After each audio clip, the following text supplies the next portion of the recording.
Hi, everybody. Bill De La Cruz here, and you're either listening to or watching The Origination Point. And the origination point is the concept that many of the things that we experience as adults were infused in us at a very young age, typically between birth and adolescence. And as we grow into adults, we experience things that we may not know where they came from, or have challenges or barriers or even successes that we have in our life and go, where did this come from? How did I learn this? Or how did I create this frame of mind or this narrative in my head? So, from that lens, I want to talk about dreams. So, dreams are really important to have because your dreams are the things that help you to continue to move forward in life, to go through challenging times and be rooted in the idea that there's more to it than this. There's more to life than what you're experiencing.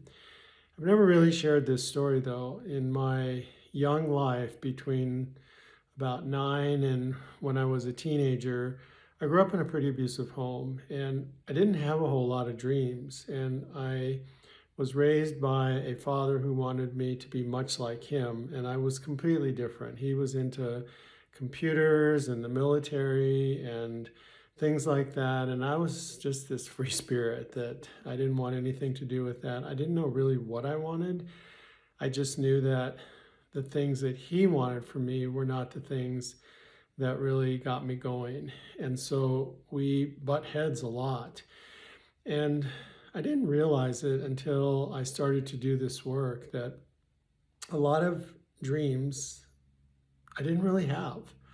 I didn't dream about being a professional. I didn't dream about spending my life talking to people. I didn't dream about being somebody who could move people through conflict. I basically dreamt about how am I going to live to the next day? How am I going to get through this visit that I have with this person who's not very kind to me? And when I started to realize that, I had to make a decision because at that point I was an adult and that person who was my father was no longer in my life.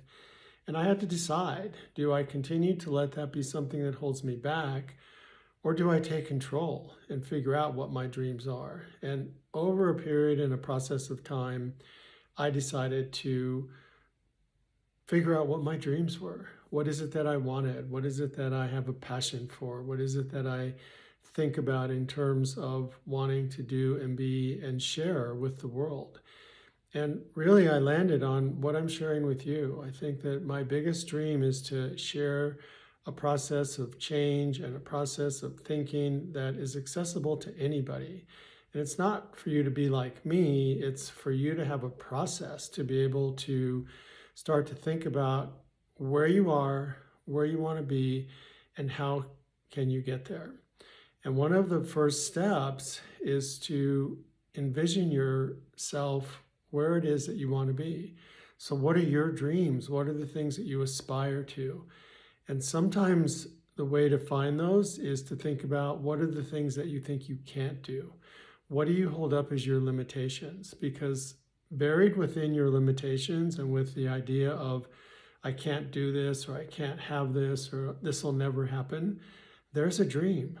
And the challenge is taking that and finding the seed of that dream and planting it in your brain so that it starts to grow. So the step I want you to take after you watch this or listen to this is to take out a journal. And if you want to start with your greatest limitations, do that. Because the next step is then to think about and write about what within that limitation is my dream. What is it that I'm holding myself back from achieving because I'm framing it as a limitation? And I think you'll be amazed at the things that you can come up with that are actually your dreams. And then once you have a dream, you don't need a lot, find one and start to take action on it and see how that feels and see what starts to come to you in your life as you begin to continue to use your limitations as bridges to your dreams. Take care and keep growing.